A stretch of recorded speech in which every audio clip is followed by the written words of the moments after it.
56 करोड़ जदुवंशी एक जबान पर जो है खून की नदी बह गई, चले गए। कृष्ण डाल पर लेटे थे, बहेलिये ने तीर मारा और कृष्ण के तलवे में लगा, कराह करके नीचे गिरे।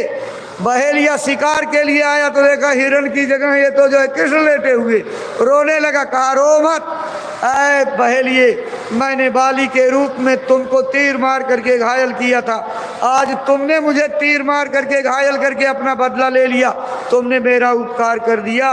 भाई बहनों, इस विज्ञान को समझने की कोशिश करो। अगर कर्मों का अदला बदला देने से राम और कृष्ण नहीं बच पाए, अवतारी शक्तियां नहीं बच पाई, भगवान नहीं बच पाए, तो हम आप कैसे बचेंगे? इसका विचार करिए। गुरु महाराज के शब्दों को याद रखिए। अंगुली तोड़ोगे अंगुली तोड़ी जाएगी, पेट चीरोगे पेट चीरा जाएगा, नाक काट लोगे नाक काटी जाएगी, कमरे में बंद करके किसी को फूंक दोगे, मौका लगने पर वो भी आपको फूंकेगा। तो इसलिए क्यों दूसरे आदमी के साथ ज्यादती करते हो? सब लोग शाकाहारी बनो, सदाचारी बनो, अपने चारों तरफ के वातावरण को भजनानंदियों का वातावरण बनाओ, ताकि सब लोग भजन करने लगे और भावना से आप अपना काम कर लो।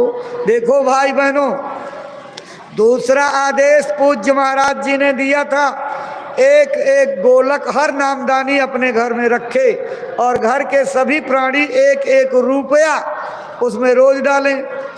अब आपसे हाथ उठवाएं तो अभी पता लग जाएगा कितने प्रतिशत लोग इस आदेश का पालन करते हैं। बहुत बड़ी गफलत हो रही है, आपसे बहुत बड़ी गलती हो रही है, इस गलती को सुधारो। अरे आदेशों का छूट मूठ ही सही पालन तो करो कि आप जो है रख करके एक एक रुपया डालना शुरू करो, फिर दया कैसे आती है देखो तो। लेकिन आप करते ही नहीं, बात जो बताई जाती उसको सुनते नहीं हो। इसलिए अब से गलती को भूलो और एक एक गोलक अपने घरों में रख करके और जैसा आपको निर्देश दिया गया उस तरह का काम करो।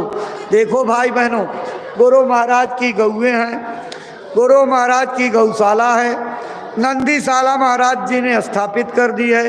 उसकी व्यवस्था को जा करके देखना कि कितनी उत्तम और अच्छी हो गई है। गुरु महाराज कहते थे गौएं मेरी जान से प्यारी, अगर जरूरत पड़ी तो मैं भीख मांग करके खिलाऊंगा, लेकिन गौओं को बेचूंगा नहीं। आए भाई बहनों, आप सबकी जिम्मेदारी है कि गुरु महाराज की गौओं के निमित्त अपनी गाढ़ी कमाई में से अंश रूप बराबर निकालते रहो, उसी से गुरु के आदेश का पालन होगा। और आपने अगर जो है आदेश को अवहेलना कर दी तो फिर आप कर्मों के चक्कर में पड़ जाओगे। इसलिए जगह जगह रजिस्टर ले करके प्रेमी मिलेंगे। आप गुरु महाराज की गौओं की सेवा, देखो ये भूसे और चारे के व्यवस्था का समय आ गया है। इस भूसे और चारे के व्यवस्था के लिए आप छोटी छोटी सेवाएं इस तरीके से दे दोगे, एक बड़ी सेवा बन जाएगी, व्यवस्था में बड़ा प्रबंध करने में सहयोग रहेगा। इसलिए दिल खोल करके गुरु महाराज की गौओं के लिए आप रजिस्टर में अपनी सेवाओं को दर्ज कराएंगे और रजिस्टर के माध्यम से आपकी सेवाएं आएंगी। अरे भैया जल्दी मत करो, अभी तो हम बहुत कुछ कहना चाहते थे, आप अगर सुनना नहीं चाहोगे तो जबरदस्ती तो सुनाएंगे नहीं। देखो भाई बहनों, कुछ जरूरी चीजें आपको सुना बता दी जाएं। महापुरुष दया करके अगर आपके घर पर जाएं तो आप लोग जो है भावना से चावल अच्छा फूल उनके ऊपर जो है फेंकने लगते हो। देखो महात्मा का भी शरीर है और शरीर की सब क्रियाएं उनकी वैसे ही होती हैं जैसे हमारी।